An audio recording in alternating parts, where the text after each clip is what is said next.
getting ready to do a show, folks. So we got news and weather, and then we'll be on. So hang tight. Don't go anywhere.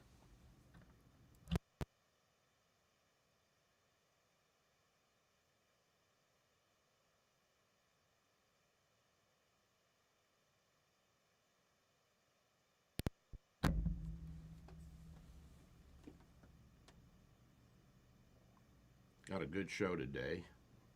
I'm going to talk a little bit about the Canadian truckers blockading Ottawa and the bridge from Windsor to Detroit, which is a big supply line.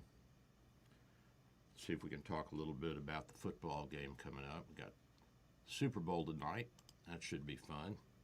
We've got Burrows and Stafford facing off.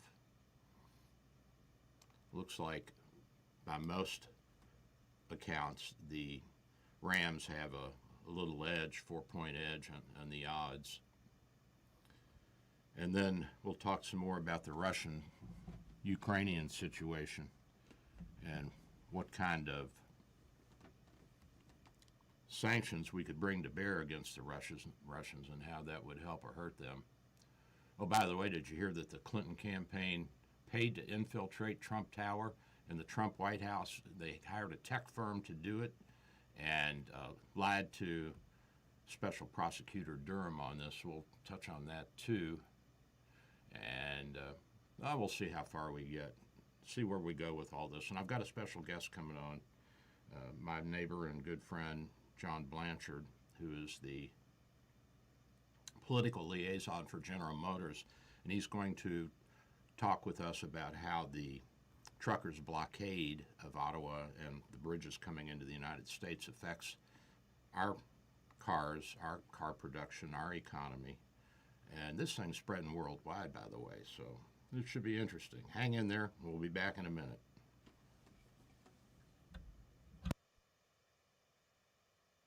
Because no matter what, no matter where, you need the truth.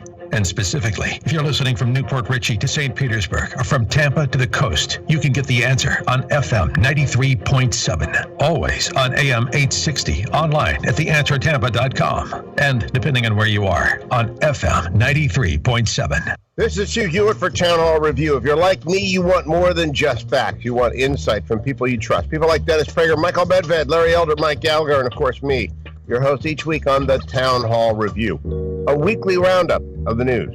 Tune in each week and visit our website at townhallreview.com. That's townhallreview.com. Listen to the Town Hall Weekend Review tonight at 11 on AM 860. The Answer. AM 860, The Answer. Online at theanswertampa.com. Odyssey. Here is your exclusive AccuWeather forecast. A cooler mix of sun and clouds today with the high of 68. Clear skies tonight, low 45. Partly sunny tomorrow, Monday's high 65. Monday night will be partly cloudy with a low of 47, and Tuesday partly sunny, high 74. Looking ahead to Wednesday, partly sunny that day, warming up a bit with a high of 79. That's your AccuWeather forecast. I'm Sally Sherman for AM 860, The Answer.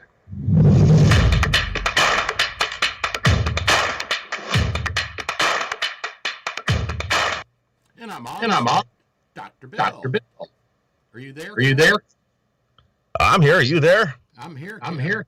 But I think you got feedback there, Ken, because I'm hearing myself. Well, let's try that. How's that? That is better. Oh, my God. I'm going to kill you one of these days. I'm going to choke you to death. You and your buttonology. Well, sorry about that, Doc. Had the wrong button on there. Okay. Right place, but the wrong button, huh?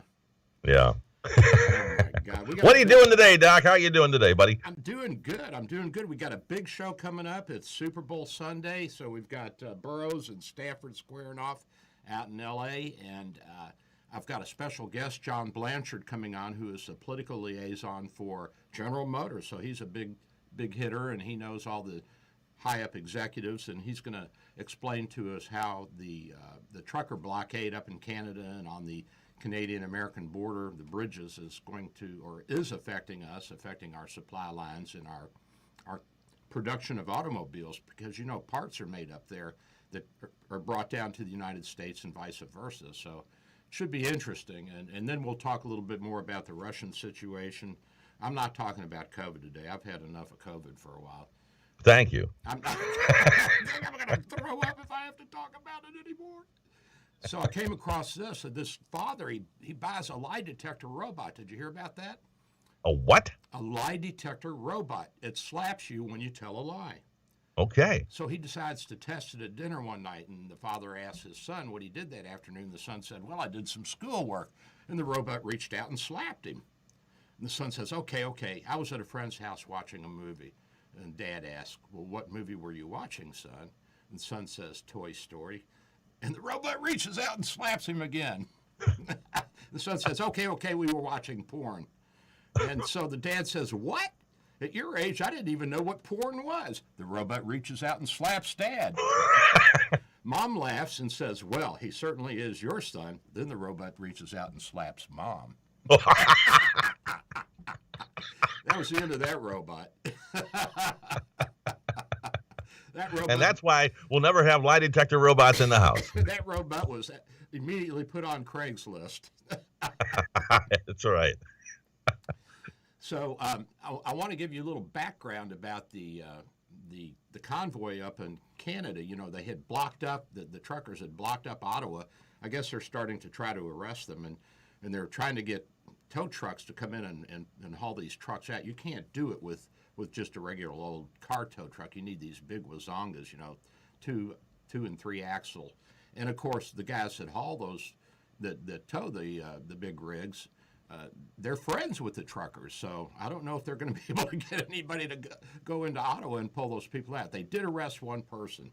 Now they've also got the Ambassador Bridge, which is the bridge between Windsor and Detroit, and I guess the Detroit River separates those two cities. I can't remember. Is it the Detroit? I think it is the Detroit River.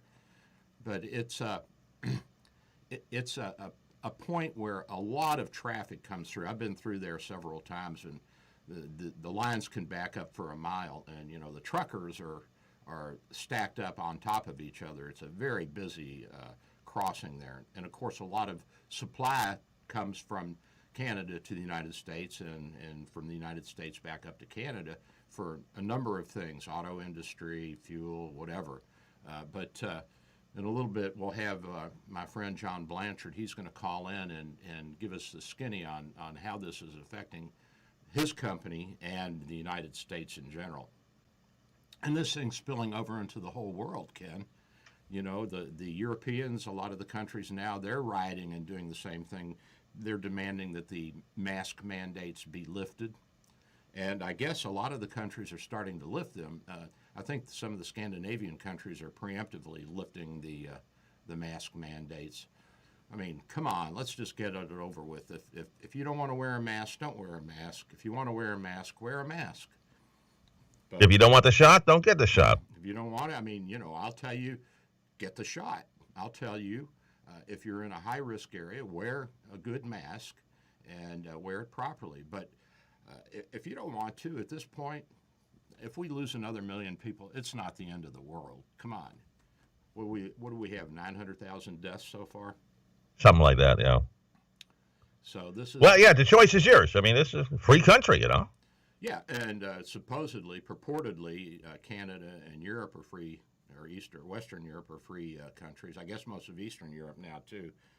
The Canadians are not free. They are not free. I mean, they're very passive. They're nice people. I can't tell you how much I like them. They're just really, and they're so grateful when they come to the office, Ken, that we get them in right away. We take care of them, get them CAT scans and MRIs, and they have no idea, if they've never been in our system, how fast and efficient it is. They think their system, their healthcare system, if they've never been out of the country, is wonderful. But of course, there's a lot of problems, a lot of long wait times. Now, if you're having a heart attack and you make it to a hospital in Toronto, you'll be fine. But if you're out in the boondocks, I don't know. You may not be so fine. and you know, our friend that does the Canada Calling show, Pryor's, he's always thumping his healthcare system. He's a Canadian. He got his hip done up there. I love to tell this story. And he said, I got in, you know, within a few months. I was, well, that's great, Pryor. And he had the hip done, and then about 4 or 5 months later, he started hearing a little click in the hip. He started having a little pain and a little trouble walking. The dang prosthesis came loose. Oh, my. So he had to go back in and have another hip done. Did he have to wait 2 more months? I think the surgeons were a little embarrassed. I'm guessing they got him in a hurry. I hope so, yeah.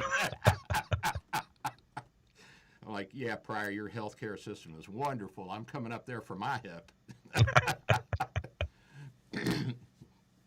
So, at any rate, we've got the football game coming up, and it looks like it's a 4-point spread. Most of the sportscasters are calling it for the Rams. One site I saw was calling it for the Bengals, and I'm an southern Easterner from Kentucky, from Louisville, so we're close to Cincinnati. It's an hour and a half up the road, and my nephews all went to school in Cincinnati, so I got to pull for Cincinnati. Plus, they haven't won it in a while, Ken. I think it's time they get some recognition. And they've got absolutely. And they've got a hell of a good little quarterback there. Well, not little. He probably towers over me, Burrows. Guy can scramble too. Oh my gosh, impressive. It's going to be a good game, Don. Yeah, it is, and we're going to have a neighborhood bonfire, and everybody's going to bring a little something and throw out a couple of tables and throw out some chip and dip and crack a few beers open, and I'm going to drag one of the big screen TVs outside and hook it up so we can watch the game out while we're at the bonfire. So that should be fun. I'm looking forward to it. It's a good way to spend an evening, you know. It's just a nice, pleasant way. Doesn't matter who wins or loses. It's just a good way to socialize and have fun. And I hope Super Bowl is always a good time, no matter where you are. Usually, you're right. Yeah, you know what? I think that Super Bowl Monday should be a national holiday. I'm all for that. I'm all for that. I am all over that. And you know, Cincinnati, all the schools are out for the kids tomorrow. Well, that's smart. Why not? Sure. Why not? Give them a day off. That's a big deal for that city. Oh yeah. I remember when Chicago won it. I mean, Chicago's got one Super Bowl win in all the years they've been out there, and when they won in '85, it was bedlam in Chicago. Yeah, the city went nuts. It just went nuts, yeah. And nobody went to work the next day. which cut down on drive-by shootings, too. It did, yeah. Well, I don't know if Blanchard's going to call in or not. John, I believe we may have him on the phone right now, as a matter of fact. All right, let's get him. Let's go. Hey, John, are you there? I am. All right, good morning, gentlemen. Good morning, John. Dr. Bill, I'm going to volunteer to support your campaign for making Super Bowl Monday a national holiday. So you have your first campaign manager on the line. Well, with all your great idea. You should be able to get it done. So what's going on with the truckers? How's this affecting you guys in Detroit?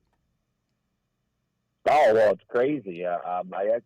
I actually live outside of Detroit, and I work right at the General Motors headquarters right there. So from my office, I can see the bridge. Is that my feedback, Doctor? Or that's on your end, yeah. I have my computer up. Yeah. Okay.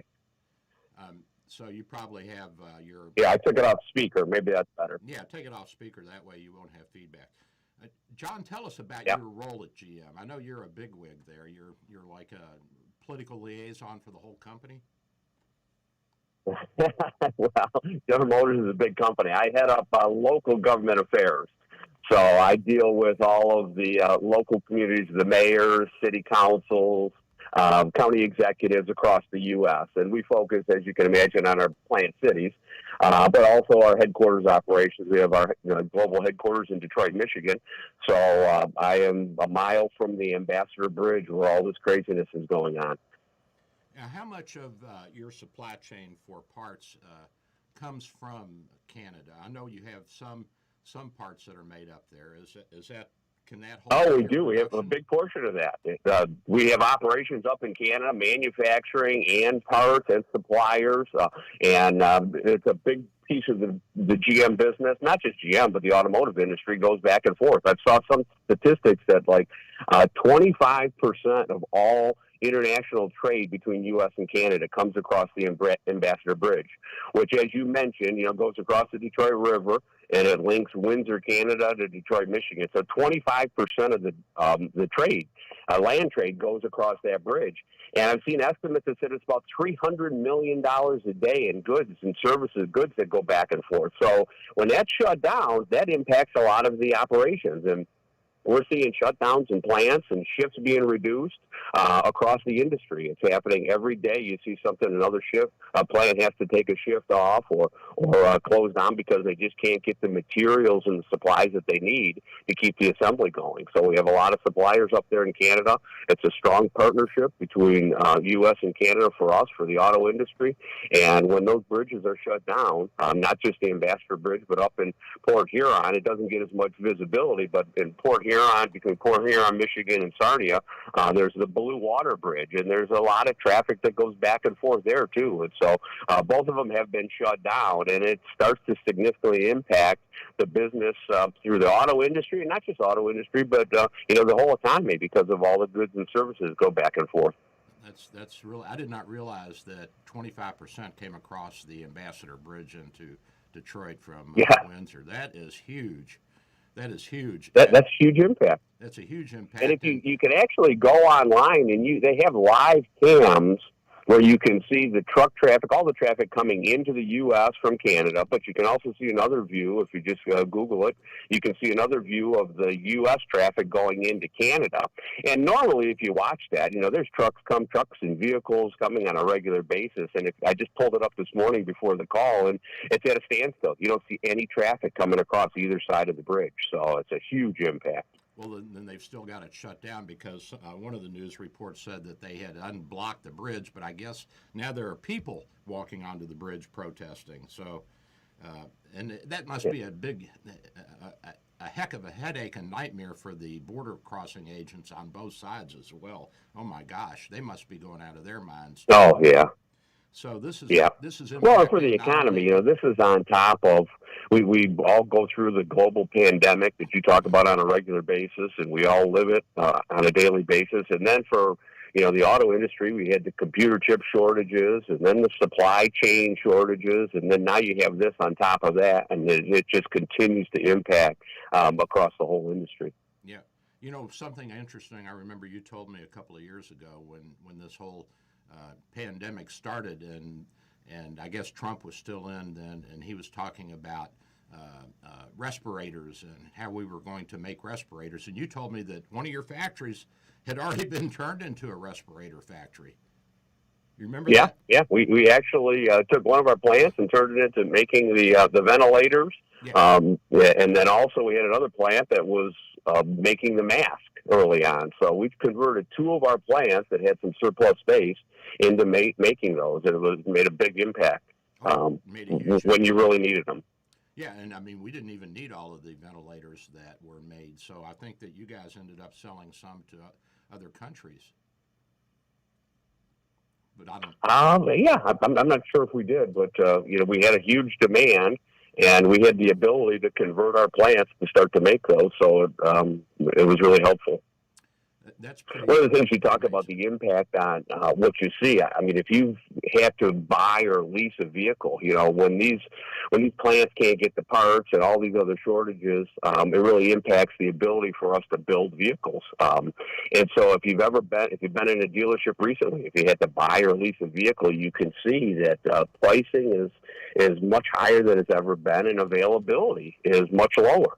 So you see a lot of people that would traditionally lease a vehicle every 2 or 3 years. When they're going into their dealership, there's just not inventory. And so a large percentage of those lease customers are now buying their vehicles. And it's like, don't quote me, Bill, on the percentage, but 70-80% of people, when their vehicles are coming off lease, they're buying them now because the residual values are so high, it doesn't make sense, and they can't get another product. They're just staying in what was a lease vehicle, now they're buying it. So that's just another result of the impact that some of this traffic shortages have. So this actually is going to drive up the cost of automobiles even more. And I understand that even used automobiles, some of them are selling for more than when they were new.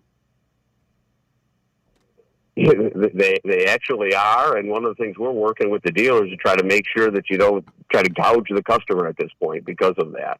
And it's not just automobiles. I mean, well, I don't want to get into it, but you'll see all the price of all your commodities, and they're all increasing, and that's just across the board because of supply chain. And this is another factor, with the bridges being shut down, supply chain being impacted. It's impacting everyone, not just the auto industry, but our whole economy. Yeah, and you think about the hardware like automobiles and equipment manufacturing, but there's food stuff that comes across the border. We get our clams down here in Florida actually come from Prince Edward Island, which is the smallest province, as you know, in Canada. But that, I'm sure, it comes down in refrigerated trucks. So everything, whether Oh, it has to. I'm sure it does. Yeah, I would imagine it does. Food supplies, farm equipment, automobiles, parts. The Canadians manufacture a ton of stuff, and they're our largest trading partner. Most people think China's our largest trading partner. It's not. It's Canada. That's our number one trading partner. And you can I believe it. And you can see that. I mean, because we're brother and sister, even though we have different views on how the household should be run. But basically, we cooperate with each other, and we've worked with each other on almost everything since after the War of 1812. We were a little mad at each other then, but we got over that. And they well, living and working in Detroit, the other thing that we saw, there's a big workforce that crosses over that bridge every day. There's a lot of people in and around the Detroit metro area that live in Canada. I've had several individuals that work for me that actually live over in Windsor, and they haven't been able to come across to the offices. Now, we're all working remotely, or a large percentage of us are working remotely at this point. But the workforce impact, not just the pandemic, but now you shut the bridge down on top of that, and there's workforce that can't flow back and forth between Windsor and Detroit. And you probably have some highly specialized technical people that come across and work in the plants as well.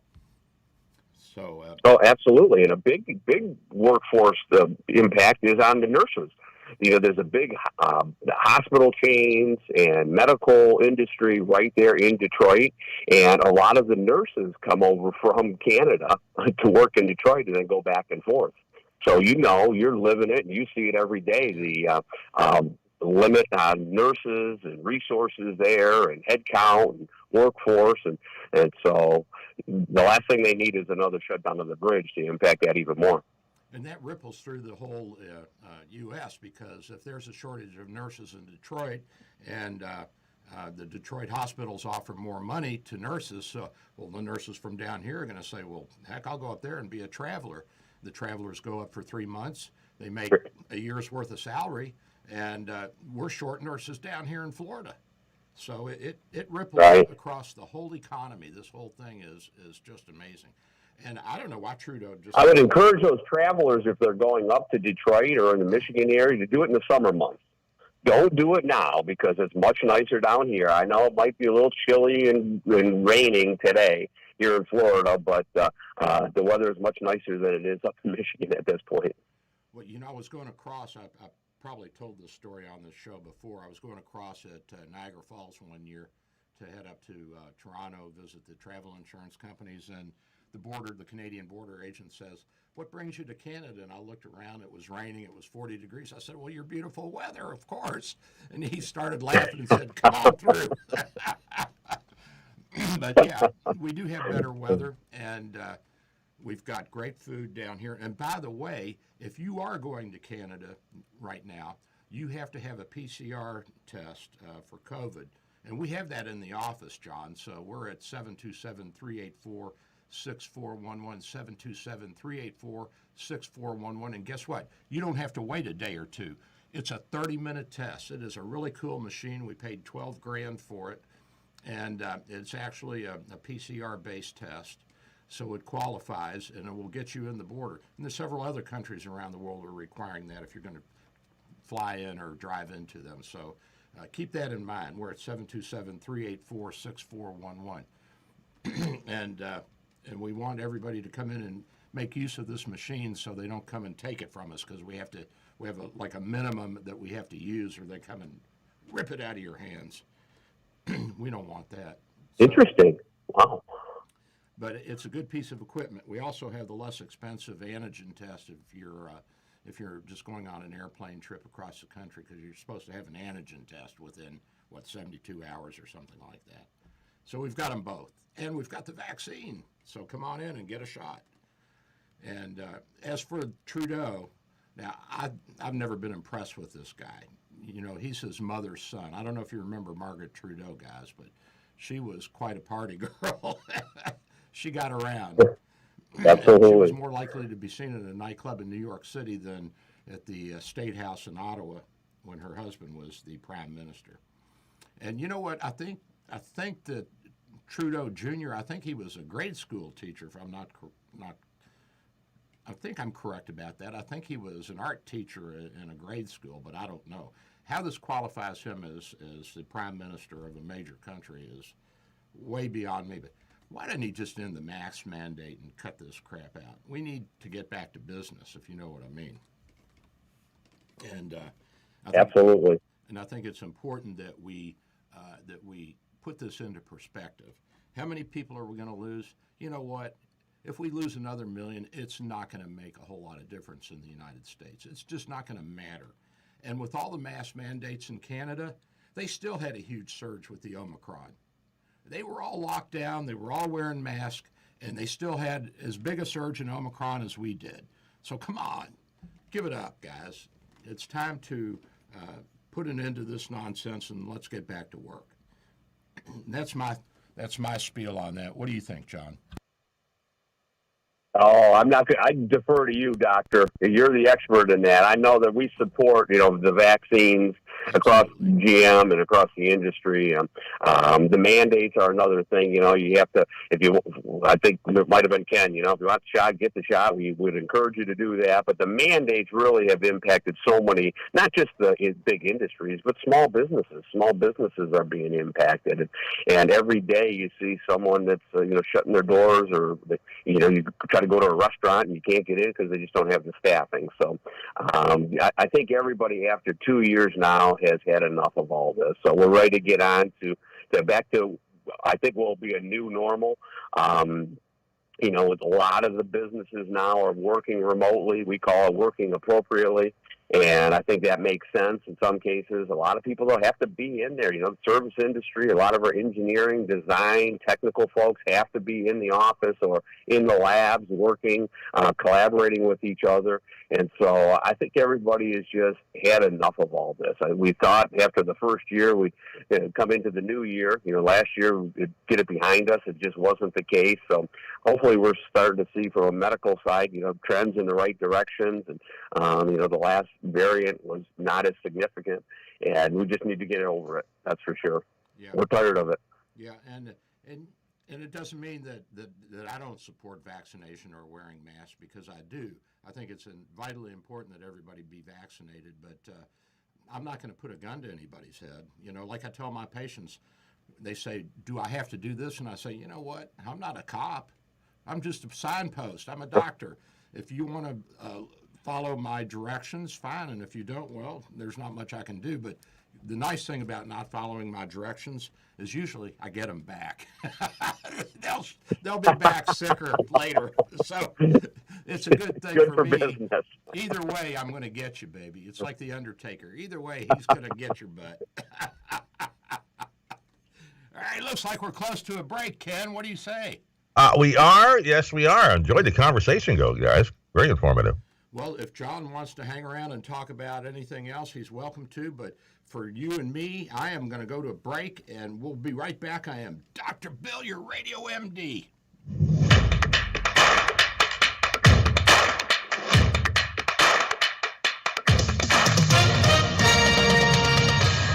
With SRN News, I'm Michael Harrington in Washington.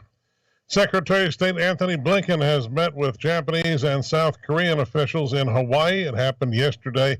They discussed the threat posed by nuclear-armed North Korea after Pyongyang started this year with a series of missile tests. Blinken says after meeting with the others that North Korea, quote, is in a phase of provocation, and the three countries are condemning the recent missile launches. Police say 4 people shot, wounded after a fight broke out outside an L.A. restaurant last night hosting a party that followed a Justin Bieber concert. Nobody was killed. All 4 men treated at the hospital. They're being listed in stable condition this morning. And Venezuelan opposition parties have staged one of their biggest rallies since the coronavirus pandemic erupted, hearing calls for unity to end more than 2 decades of socialist governments. This is SRN News. Dr. Bill for Bay Area Medical, located at 6399 38th Avenue North in St. Pete, 727-384-6411, 727-384-6411. Full-service clinic with x-ray, heart imaging, ultrasound, stress testing, and minor surgery. We provide quality health care in a warm and friendly atmosphere. We are multilingual, well-trained, and certified. Most American insurance and new patients accepted. Bay Area Medical, home of can care, 727-384-6411. 727-384-6411. Dr. Bill here. With social distancing and sheltering in place, telemedicine is here. Bay Area Medical Home of Can Care Clinic offers telemedicine for new and established patients. You can see me without an in-office visit. Schedule an appointment at 727-384-6411, 727-384-6411. When it's time for your appointment, type this web address into your cell phone or computer web browser, doxy.me/Bay Area Med. A cell phone works well and is all you really need. For computers, you need a web camera and speakers. We'll give you this address when you call for your appointment. We accept most insurances and travel insurances. Canadians and visitors, please call your travel insurance company for an authorization number prior to the visit. Co-pays and deductibles apply. Self-pay rates are available. Just ask. We accept credit cards, PayPal, and Stripe. 727-384-6411, 727-384-6411. Dr. Bill here. My friends at St. Pete MRI and Sleep Diagnostics are your best choice for state-of-the-art MRI, CT, and sleep studies. Quality unsurpassed. 25 years experience makes St. Pete MRI my go-to imaging center. Self-pay rates are competitive and out-of-pocket cost a fraction of a hospital. Conveniently accessible from both sides of the bay at 750 94th Avenue North, St. Pete, near the Gandy. 727-577-2220, 727-577-2220. This is important news. If you have unfiled tax returns, the IRS is shifting gears and ramping up investigations on non-filers this year. If you failed to file your tax returns for a year or more, or you owe back taxes, now's the time to call Optima Tax Relief before the IRS finds you. Optima is America's #1 most trusted tax resolution firm, specialized in helping individuals, families, and businesses get right with the IRS. They're experts in the Taxpayer Relief Initiative, a powerful new program that can make resolving tax issues easier. A+ rated with the Better Business Bureau, Optima's award-winning team has helped thousands of people protect their paychecks, bank accounts, homes, and businesses by putting their tax problems to rest, resolving over $1 billion in tax debts for their clients. Call Optima now for a free consultation. Call 800-965-1433. 800-965-1433. 800-965-1433. Optima Tax Relief. Some restrictions apply. For complete details, please visit OptimaTaxRelief.com. Hi, I'm David Moss Jr. from Moss Nissan, and when it comes to servicing your vehicle, Moss Nissan is simply the best around. You'll experience the Moss difference from the moment you walk in. Our staff is like family, and we look forward to treating you and your vehicle like a part of that family. All of our technicians are factory trained and equipped to work on all makes and all models, from basic oil changes to full-blown restorations. And we think you should be able to service your vehicle according to your schedule. So we now offer extended service hours for your convenience. Moss Nissan, whatever it takes. AM 860, The Answer. Online at theanswertampa.com. Odyssey. Here is your exclusive AccuWeather forecast. A cooler mix of sun and clouds today with the high of 68. Clear skies tonight, low 45. Partly sunny tomorrow, Monday's high 65. Monday night will be partly cloudy with a low of 47, and Tuesday partly sunny, high 74. Looking ahead to Wednesday, partly sunny that day, warming up a bit with a high of 79. That's your AccuWeather forecast. I'm Sally Sherman for AM 860, The Answer.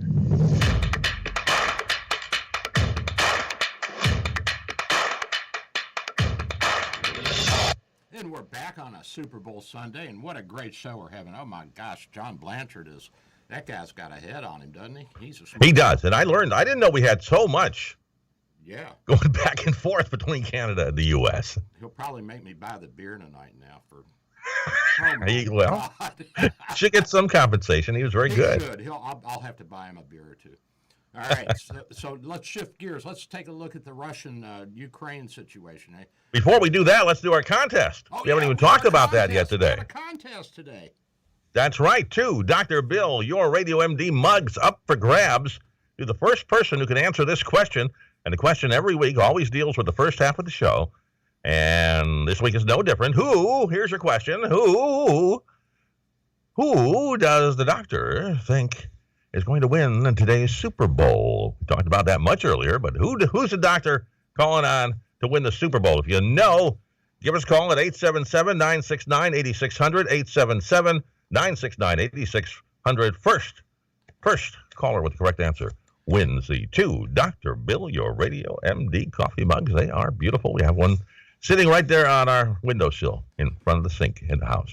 By the way, Ken, we can't let John Blanchard in on this because he was on the whole show today. So I already gave him some mugs anyway. So Well, John, good. All right, great. You're out. He was very good. I enjoyed listening to Oh, John. he was wonderful. He's really a bright guy. The more I talk to him, the more I get to know him, the more impressed I am with him. Very well spoken. Yeah, he's very articulate. He's very knowledgeable, and he's very well-rounded too. He's an athlete. He's a good dad and a good granddad. I think we caught him asleep on the couch with a baby in his arms the other day, while the women were out having fun, of course. Ah, yes. But that's good. That's good. Every once in a while, that's fine. Sure. Yeah. A little bonding there between the grandchildren. Oh, yeah. You got to love your grandkids.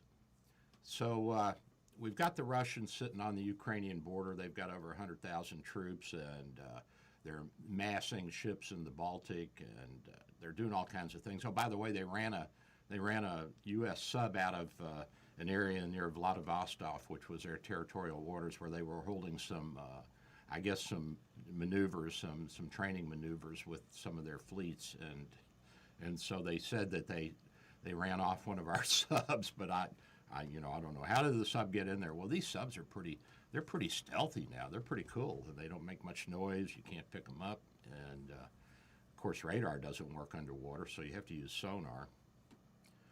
I don't know how they do it. It's pretty fascinating technology. But Well, maybe they didn't, like you said. Maybe it's just it might have just been made up. Who knows? just talk. Now, National Security Advisor Jake Sullivan, just got this from my phone, says today that the U.S. believes Russia could launch an invasion of Ukraine this week, but it's still holding out for hope of diplomacy, and they're saying now that it'll begin by the air. Bombs will be dropped, shells will be fired, that kind of thing. Well, the problem is this, that rather than sending NATO troops into the Ukraine to defend them, which would back the Russians down, we're threatening sanctions on them. So what could we do? Well, in the bond market, we've already banned U.S. banks from buying Russian bonds. So, the Russians are like any other country. They issue bonds, treasury notes, whatever you want to call it, to get some cash into their coffers so that they can do business.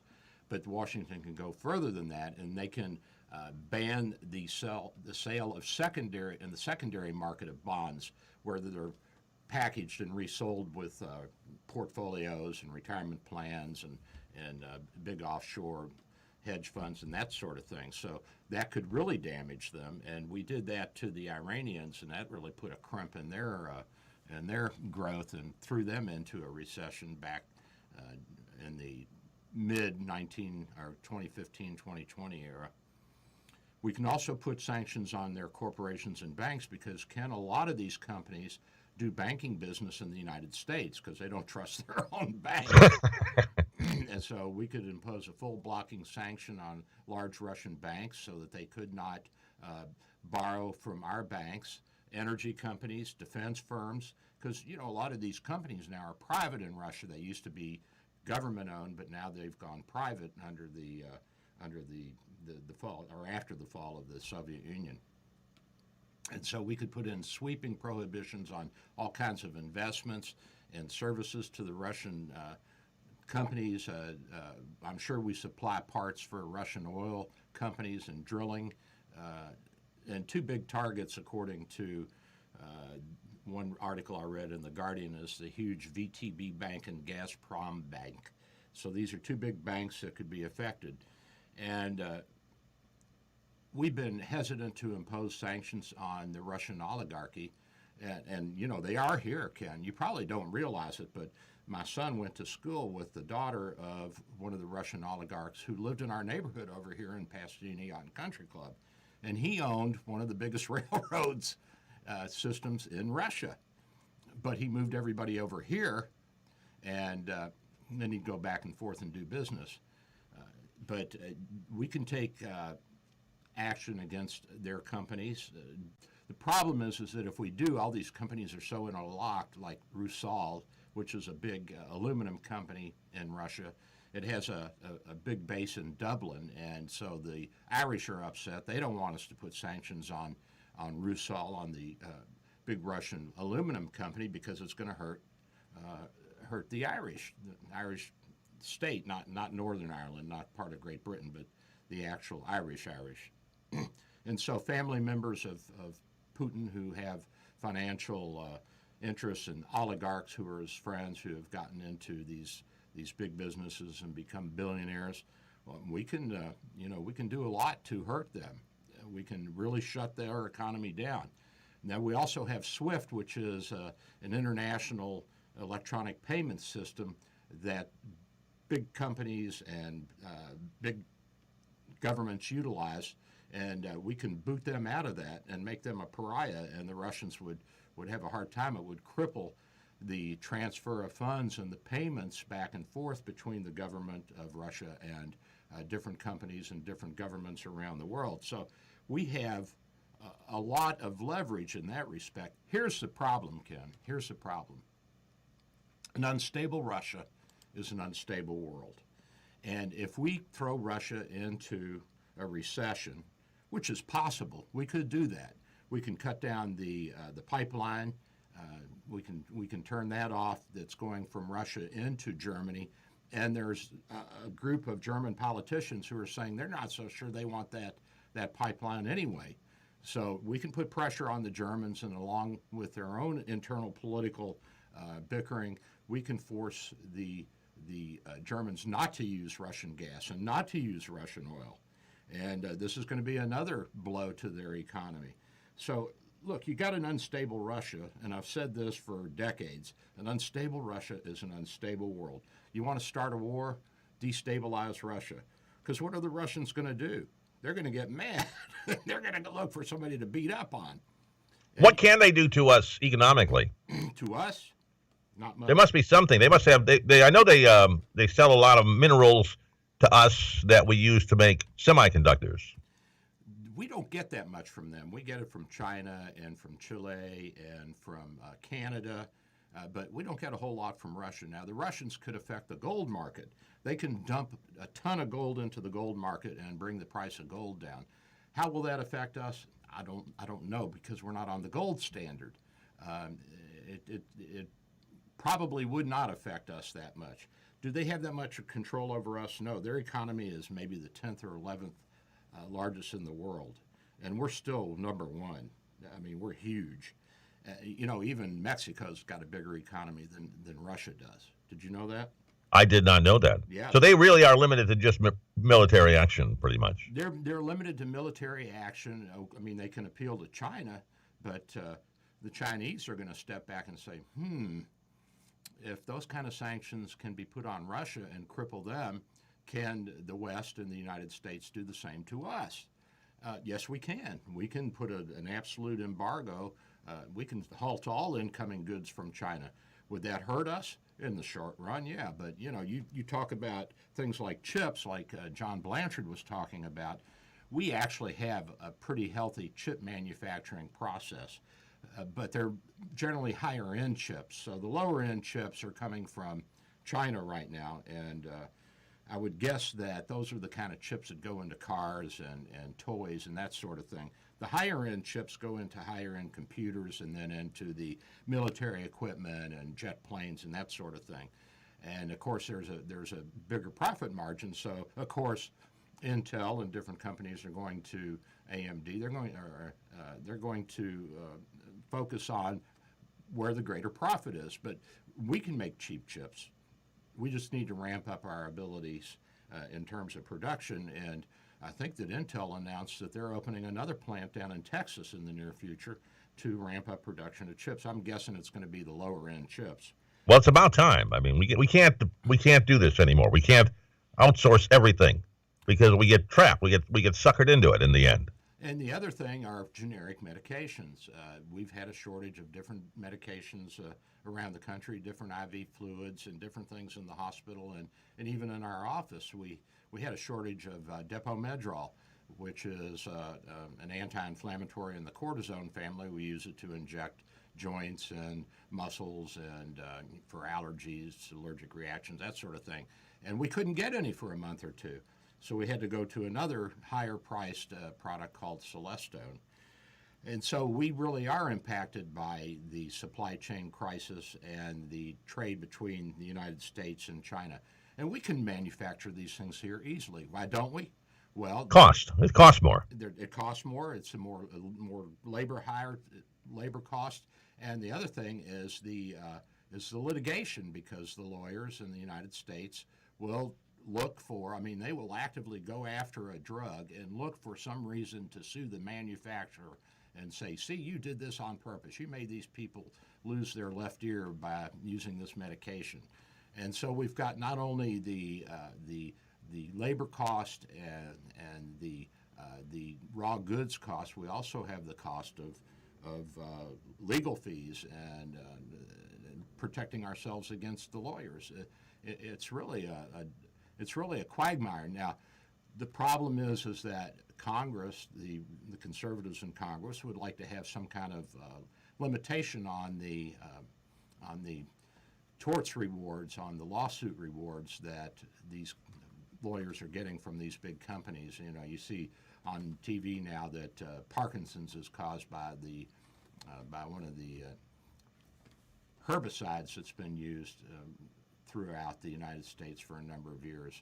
And this is going to push up the cost of herbicides. So herbicides are still a very big and important part of the agricultural industry. And whether it's farming or aqua farming, fish farming, we use these things to keep the land and keep the waters open so that we can grow food. We need food. And until we have a better system, this is what we got. But now these companies, these big chemical companies, Dow and all that, they're having to put out big money now to meet these lawsuit demands, because you're talking about billions and billions of dollars. Now, the trial lawyers are going to say, oh, come on, billions of dollars for these companies that are making trillions, it's chicken feed, it's penny ante, it's change. Well, what if I want to start a generic drug manufacturing company and say make penicillin and diclofenac gel, the Voltaren gel and all that sort of stuff? Of course, I'm going to meet some resistance from other manufacturers, but here's the thing, Ken. If a trial lawyer group, glums onto me and says, well, hey, Handelman's making some good money now, let's go after him, that's the end of my business, It could sink it. And so tell me why I want to take that risk. Tell me why. I guess I could do it out of the goodness of my heart and a desire to help my fellow Americans, but I have to think about my own health and welfare as well, and that includes financial. So you have to be careful in this day and age, and you have to go low tech to stay under and fly under the radar, and you have to be in an industry where the trial lawyers don't really have that much grip. They don't have that much leverage or pull. And medicine and medications and the healthcare industry in general is wide open. It's wide open. And it's a very emotional situation, too, because, Mrs. So-and-so says that her husband is Parkinsonian because of paraquat or some other herbicide. And so the jury's like, oh, yeah, they're big, mean, bad, evil people. And how many times have you heard this growing up, that big corporations are bad and evil? Come on. Some are bad, some are good, some are just doing business, Well, most of them just act in their own best interest because they have shareholders they have to account for. And, you see the same thing in any corporation, in any business. You're going to do what's in the best interest of your business. But That's where your job is. Yeah. But, most businesses, they're not going to lie, cheat, steal, take advantage of you. They're going to try and get their product out there and honestly sell you something or a service and convince you that their product is better. And if it's not, you know what? Their product's not going to make it anyway. Some other product will take over. It's the free market. Let it rain. That's right. The whole idea of the free market is let's get this up and running. And I don't know. It's troublesome to me that we can't have our own homegrown industries because of the labor costs, because of the legal costs, because of the supply costs. Regulation, just getting the plant started can be a challenge. Regulation, and I understand we need some regulation. We don't want, we don't want rat poop in our medications, so we want clean facilities and we want inspectors and all that. We don't want like what we had at the turn of the last century with the meat industry, but how big of a problem that was, I really don't know. But it's still the perception. If one person gets E. coli from eating a raw hamburger, it's going to be a big deal throughout the whole country. You know what I mean? Yeah, I know. Yeah, absolutely. And recalls start going out. And whether or not it's really going to make that much of an impact if you have a handful of people die from the E. coli that's so egregious that's in raw meat, undercooked meat, that's not the point. People are scared, and they want to know that they're safe when they go out to eat, or when they buy beef at the store. They want to know, am I okay? Is this safe? Is it healthy? Has it been inspected? I get it. But that's why you should cook your meat beyond, the 160 point as far as temperature is concerned. How far do we go? That's the question. Yeah. And, hey, Doc, I got a winner. We got a winner to talk about for a second here. We got a winner. Come on. Before we wrap up the show. All right. Our winner this week is Carol Mason from St. Pete. Carol Mason from St. Pete. St. Pete. Hey, Carol, welcome to the show, and thanks. Maybe she'll drop by the house today to pick these up. Yeah. Well, I'll be at the office for a while, so you can run up there, too, if you want. She gets 2 Dr. Bill, your Radio MD mugs for answering today's questions. And today's question was, which football team does Dr. Bill believe is going to win today in the Super Bowl? And the answer, Doc? The Bengals. The Bengals. There you go. Go Burrows. Go Burrows. I think we can do it. It's going to be a good game, I think. Going to be a tough game for them to win, though. It's going to be a tough game. And, the over-under is like 44 or 45 points, so they're expecting a moderately high-scoring game. That would be, 24, 23 points per team, 22 points per team. That's not a bad game. That should have some action to it. Yeah, I just don't like blowouts. Blowouts are boring, so. And I don't like an overly defensive game where you have it like 7-3. I like to see a little bit of both offense and defense. Get a little bit of this and a little bit of that going. Makes for a better game. Yep. So I'm going to be at home. I'll be home with the missus, and we're just going to enjoy the game together. You do it, bud. You do it. My days of going out for the Super Bowl are over. So I came across this, and I've got to give a shout out to the Black History Month. I know that some people may not think that that's important, but I think it's important that we say something positive about our Black Americans and give a little bit of support. It's been a long, hard road for them, and they've come a long way for having been a slave population in the United States for a few hundred years at the outset, pretty close to the outset of the settlement of North America by the English. Although you probably didn't know this, Ken, but by the time the Constitution had been signed and put into power in the late 1780s, most of the northern states had outlawed slavery. They were all free states. Did you know that? Somewhere along the way, I think I did, yeah. But I know all the signers, many of them pledged to free their slaves after they signed the Constitution. Yeah, and and some of the founding fathers were ardent abolitionists, like John Adams and Alexander Hamilton. They were very ardent abolitionists. But this is a good story. the story of Ellen Craft, who was born in 1826 in Clinton, Georgia. Her father was James Smith, a white man, and her mother was Maria, an African-American woman who was owned by Smith. Now, Ellen was very fair-skinned and resembled Smith, her father, and the children of his marriage, so much that people frequently mistook her for one of his white children. So tradition says this resemblance led to Ellen's owner giving her, at age 11, to his daughter, Ellen's half-sister, as a wedding gift, and then Ellen went on to live in Macon, Georgia. Well, Ellen married a black slave, and they devised a plan, and this is pretty cool. So she was obviously an educated woman, especially for that time period, and she had a lot of freedom, and so her and her black husband could walk around Macon, Georgia, unfettered, which not all slaves could do. And so they devised a plan where her husband would act like he was her slave, and she dressed up as a man, Ken, and she acted like she was an invalid.